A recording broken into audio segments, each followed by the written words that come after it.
The song had been silent for a year, not a literal song, not something that could be heard by the ear, but a resonance, a psychic harmony that had once flowed from their Empress Niam and woven through the very fabric of the Stellan sovereignty. It was the music of their civilization, a melody of connection, growth, and stability that hummed in the crystalline structures of their cities and in the hearts of every citizen.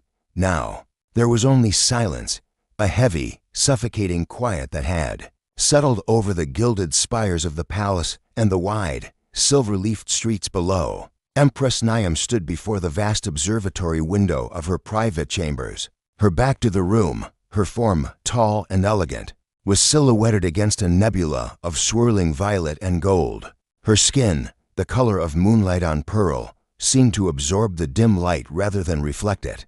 The delicate, filament-like tendrils that traced her temples and spine, which once shimmered with the energy of the song, now lay flat and dull against her skin. She was the heart of a silent body, a ruler adrift in a sea of her own sorrow. The assassination of her consort, Kellen, had been more than a political blow. It had been an amputation. Their bond had been the core of the song, his strength the counterpoint to her grace. Without him, the melody had fractured, and then it had simply stopped. The Stellan people were not dying, not in a physical sense, but their culture was languishing. Art felt hollow, innovation had stalled, and a pervasive melancholy had taken root. Your Highness, the voice of her high counselor, a stern elder named Lorcan, broke the silence from the doorway. The council awaits your decision. The succession must be secured. The people need the song to return.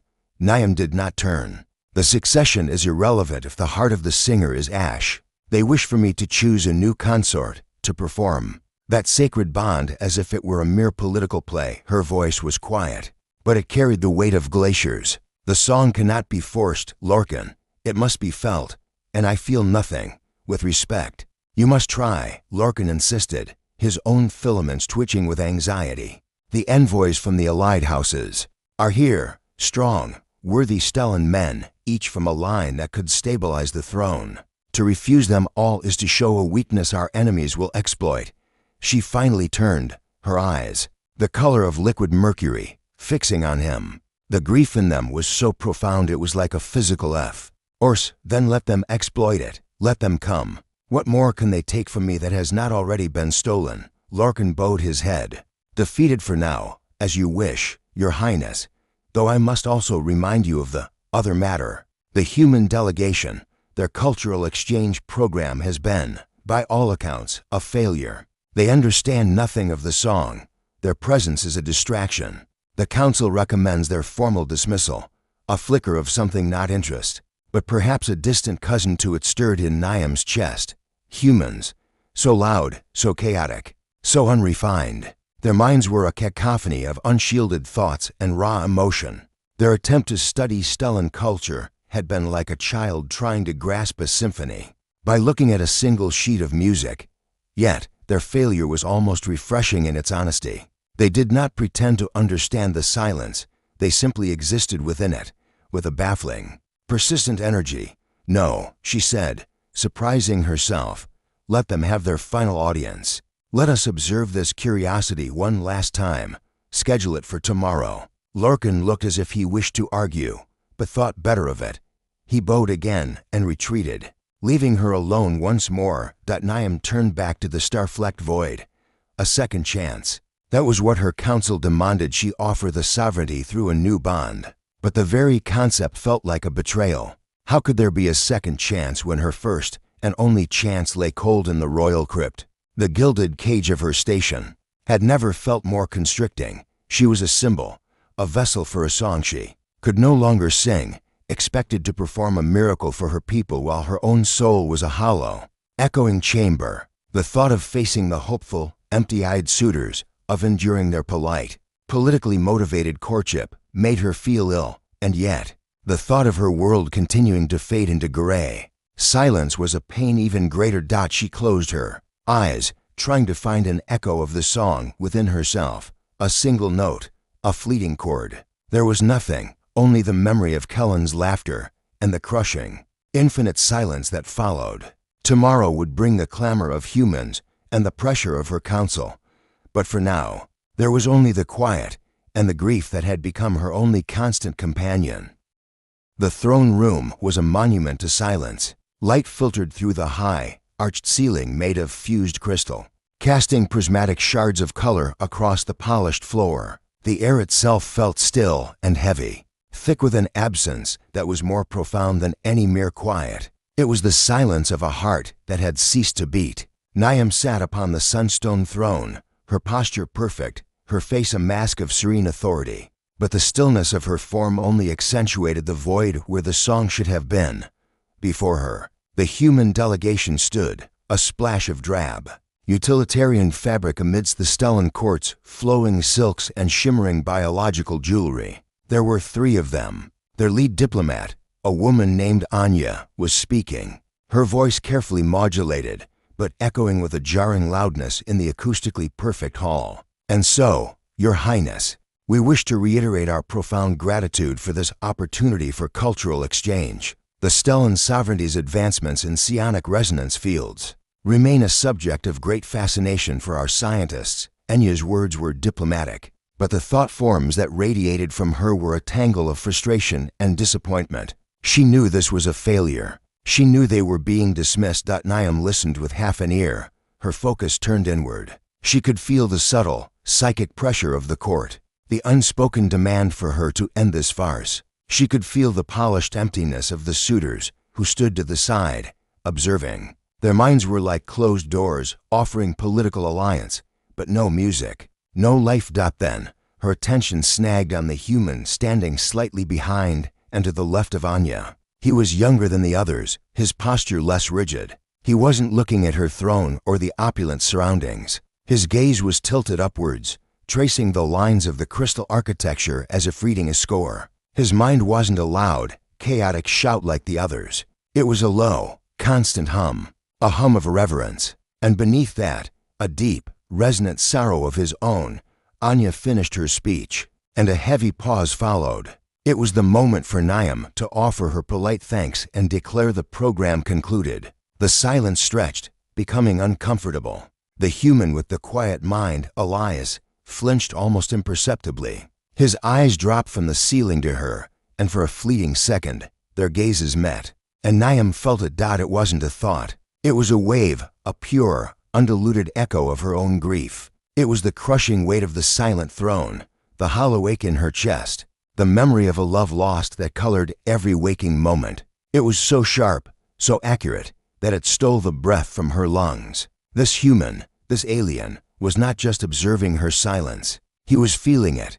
His empathy was a raw, unshielded thing, and in that moment, it brushed against the raw, open wound of her soul. Anya, misinterpreting the prolonged silence, began to speak again, her voice laced with a fresh layer of anxiety. "Your Highness, she was cut off, not by a word, but by a sound. It was soft, almost inaudible at first, a low, wordless hum that seemed to vibrate from the young man, Elias. His eyes were wide, fixed on her, filled with a kind of desperate, shared understanding. The melody was simple, ancient, and profoundly sad. A folk tune from his world, perhaps one born from centuries of human loss and longing. It was a minor key, a descending pattern of notes that spoke of empty spaces and remembered warmth.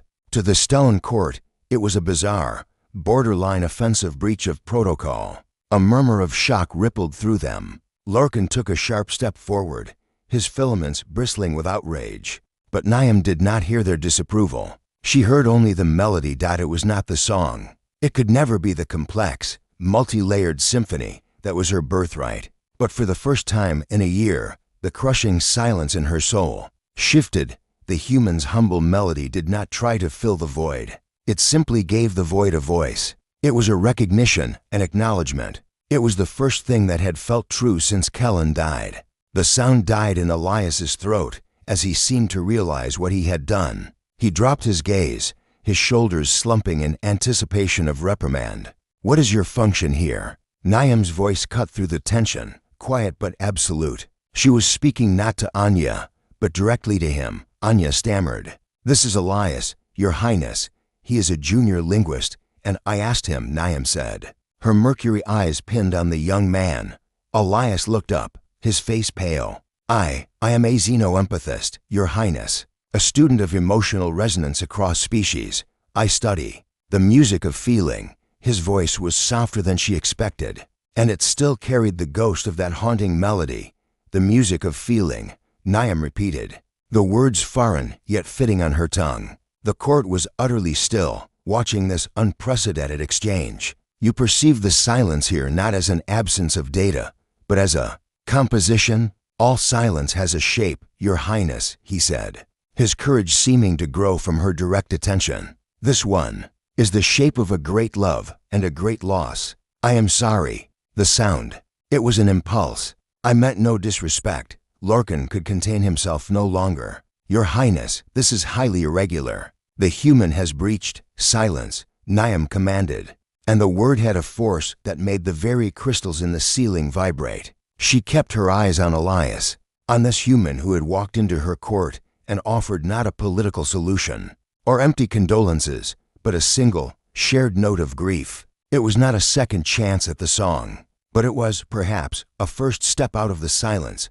The cultural exchange program will continue, she announced, her voice ringing through the hall. And this one, Elias, will be assigned to the palace archives. He will serve as a scribe of resonance, documenting the echoes of our history. It was a fabricated title, a flimsy pretext, but it was enough. It would keep the curious, melodic human close. For the first time in a year, the oppressive air in the throne room felt not like a tomb, but like a space holding its breath, waiting for the next uncertain note. The palace archives were not a place of dust and forgotten scrolls, but a living, breathing chamber of light and memory. Vast crystalline pillars rose from floor to ceiling, each one a data repository that pulsed with soft, internal luminescence. It was here, surrounded by the silent, recorded echoes of 1,000,000 Stellan songs, that Elias was given his workspace, a small, crystalline interface, and the overwhelming sense that he had just made the most catastrophic, or perhaps the most pivotal, mistake of his life. His first few days were a study in isolation and subtle hostility. The Stellan archivists, beings of immense discipline and quiet pride, viewed him as an anomaly, a noisy, unrefined creature who had inexplicably garnered the Empress's favor. They provided him with the most basic access to the archives, recordings of public ceremonies and agricultural harmony chants, nothing that held the true depth of their culture. He was a scribe of resonance, in theory. In practice, he was a prisoner of politeness.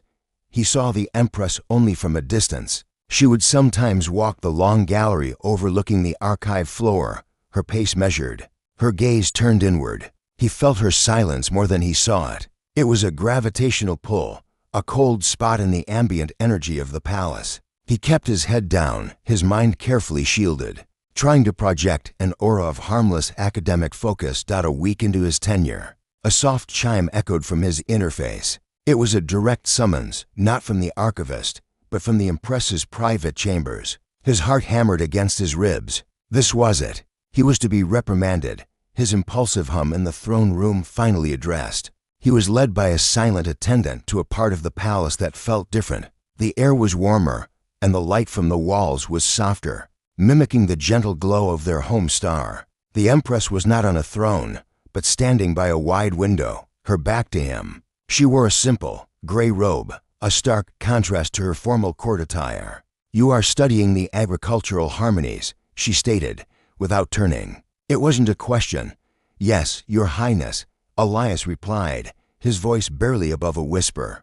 "They are the simplest form of our song, the foundation. What do you hear in them?" He swallowed. "I hear cooperation, a call and response between the soil and the sower. It's methodical, peaceful, and dull," she finished for him, finally turning. Her mercury eyes were less intimidating here, in her private space. They looked tired. "You hummed a melody of profound sorrow in my court. You perceive the shape of my silence, and I have set you to cataloging planting schedules." A faint, almost imperceptible shimmer traveled down the filaments on her temples. "Why did you make that sound?" The question hung in the air, the one he had been dreading. He considered lying, offering a diplomatic answer, but her gaze demanded truth. It was an answer, he said softly, to a question you weren't asking out loud. Your Highness. I could feel it. The weight. It was like a chord that had been held for too long, until the air itself ached with it.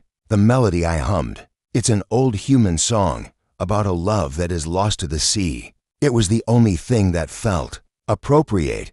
She was silent for a long moment, studying him. You speak of music as if it is a living thing. For humans, it is, he said, gaining a little confidence. It's how we map the geography of our hearts. Joy has its rhythms, anger has its dissonance, grief has its own particular key. She took a step closer, and he felt the faintest brush of her psychic presence against his mind, not an intrusion, but a cautious exploration. Show me. So, he did. Over the next few days, their sessions became a routine. He would arrive at her chambers, and he would play for her, not on an instrument, but with his voice and his words. He described the soaring, triumphant brass of a human victory march. He whispered the lyrics to a lament for a fallen hero, explaining the metaphor and the ache in every syllable. He taught her about the blues, where sorrow and rhythm became a form of resilience. In return, she began to lower her shields, just a little. She showed him, through the crystalline interface, not the agricultural harmonies, but the private, personal compositions of her people, a lullaby a mother had composed for her child, the complex, interweaving melodies of a bonding ceremony. And finally, one evening, she showed him a fragment of her own song, the one she had shared with Kaeli. It wasn't a full melody, just a single, shimmering phrase. It was the most beautiful and the most devastating thing Elias had ever experienced. It was made of starlight and deep-rooted trust, of laughter and unshakable support. Hearing its echo, he understood why its absence had crippled a civilization. It's perfect, he breathed, his eyes stinging. It was perfect, she corrected, her voice thick. And now it is a ruin. I cannot build from ruins. Human musicians, Elias said carefully. They know that a beautiful piece can be played in a different key. It changes the feeling, but the soul of the music remains. It becomes something new, but it isn't a betrayal of the old. She looked at him, truly looked at him, and for the first time, he saw not an empress, but a woman drowning in memory. How do you change the key of a heart? He didn't have an answer, but he reached out, a purely human impulse, and placed his hand over the crystalline interface, where the ghost of her song still hovered. He didn't try to hum. He didn't try to fix it. He simply let his own empathy, his understanding, flow back through the connection, a wordless acknowledgement of her pain that asked for nothing in return. He felt her flinch, but she didn't pull away. A single, shimmering tear traced a path down her pearl-colored cheek. It was the first crack in the ice, the first sign that the silence within her was not a solid wall, but a deep, frozen ocean that could still be moved. He was no longer just a curious human or a scribe. He had become a witness, and in the resonant space between their two different hearts, in the quiet sharing of broken music, something fragile and new began, tentatively, to take root. The shared space between them, once filled with the formal distance of sovereign and subject, began to transform. It became a sanctuary, a workshop of the soul where the raw materials of grief were slowly, carefully examined. Niam was no longer just an empress mourning a lost song. She was a student of sorrow, and Elias, her unlikely tutor. He brought her the works of human poets who had wrestled with loss, translating the intricate metaphors of earthly grief into concepts she could grasp. He explained how a poet named Tennessee Williams wrote about a memory frozen in the heart, and Niam had nodded, her filaments shimmering with recognition. That is it exactly, she had whispered. A perfect, frozen moment that will not melt, but will not live again either.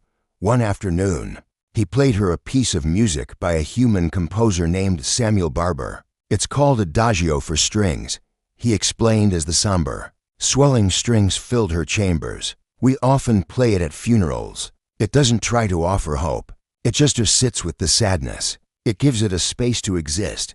Niam listened, her eyes closed, her form perfectly still. As the music reached its aching crescendo, Elias saw her shoulders tremble. When the final note faded, she opened her eyes, and they were clear, not with joy, but with a profound new understanding. "You do not seek to erase the pain," she said, her voice wondering. "You give it a voice. You make it beautiful. We Stellans, we see a broken song as a failure, a thing to be discarded or replaced. But you see it as a new kind of truth. It is a truth." Elias agreed softly. The truth of having loved someone. A few days later, she surprised him. He arrived to find her not at the window, but standing before a large, blank crystal slate, a Stellan composer's canvas.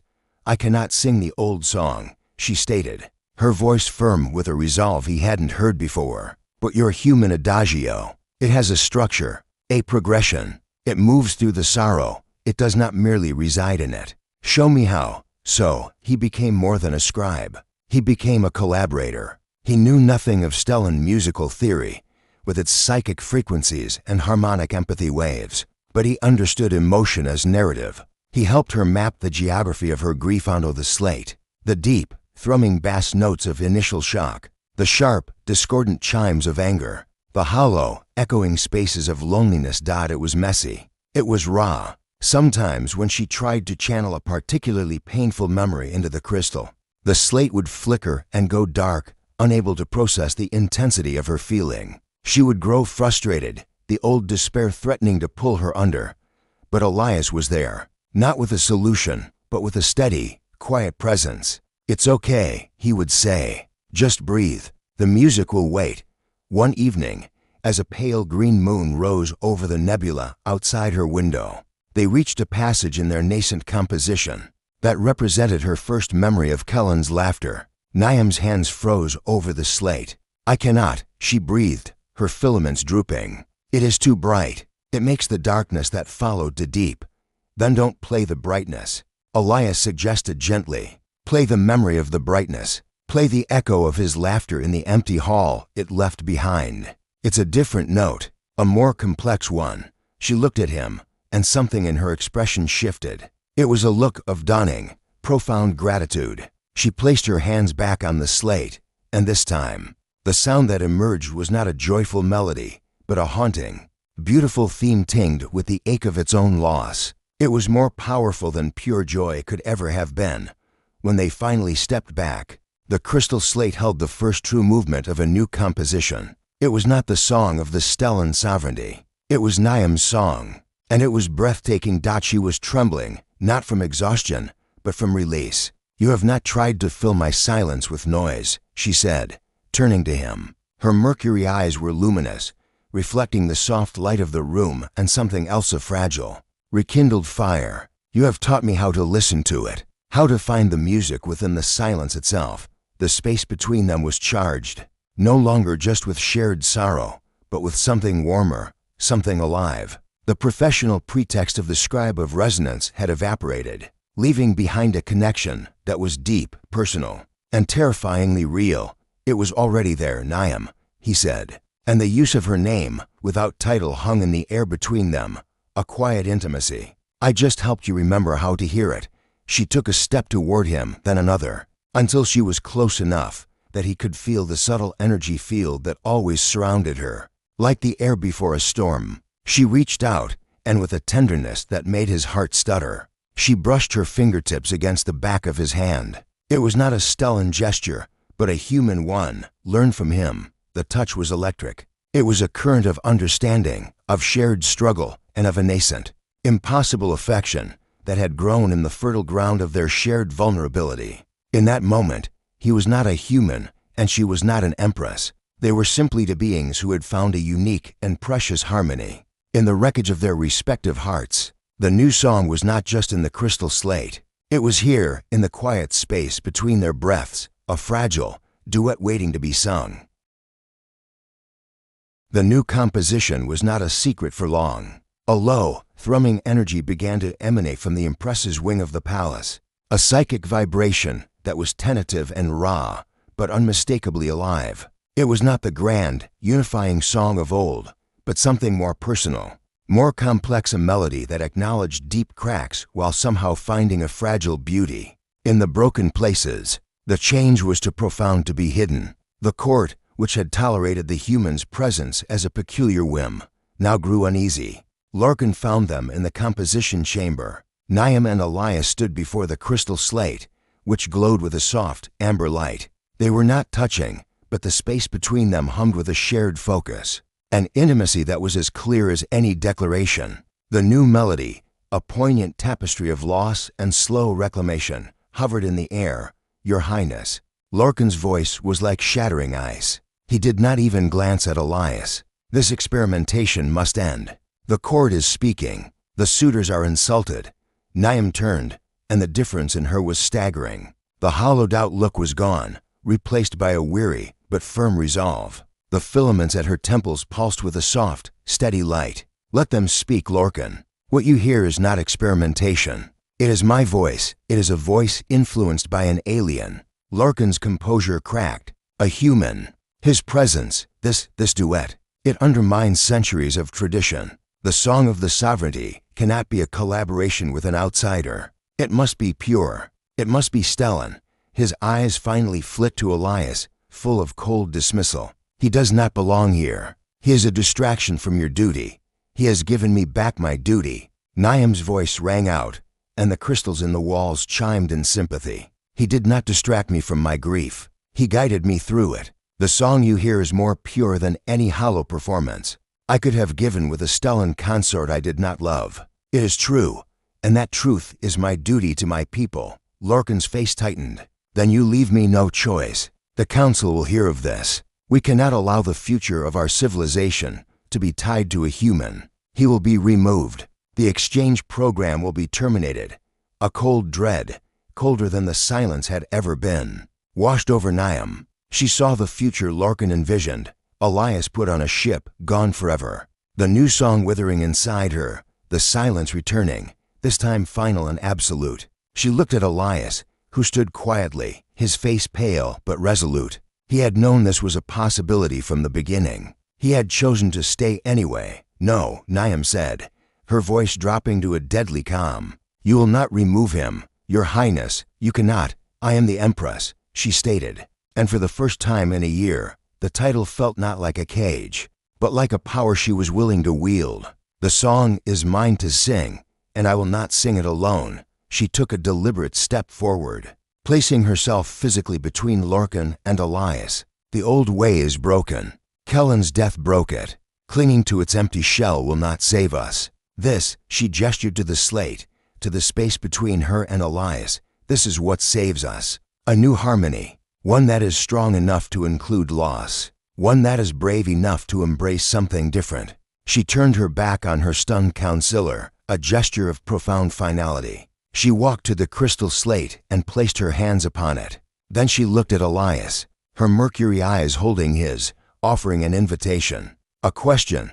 A song is not defined by the purity of its source," she said. Her voice meant for him alone, though the whole room could hear, but by the truth of its resonance. "You taught me that." Understanding dawned in his eyes. He walked to her side, his human presence a stark contrast to her Stellan grace. He did not know how to interface with the crystal, but he didn't need to. He began to hum. It was the same simple, ancient folk melody from the throne room, the song of a love lost to the sea. But this time, it was not a solitary lament. As he hummed, Niam's hands moved. Her own music wove around his, not overpowering it, but complementing it. The Stellan harmonies, complex and shimmering, cradled the simple human tune. The human melody, grounded and emotional, gave the Stellan music a heart. They were two different languages of the soul, speaking of the same thing: the pain of loss, the courage to remember, and the slow, terrifying hope of finding a new reason to sing.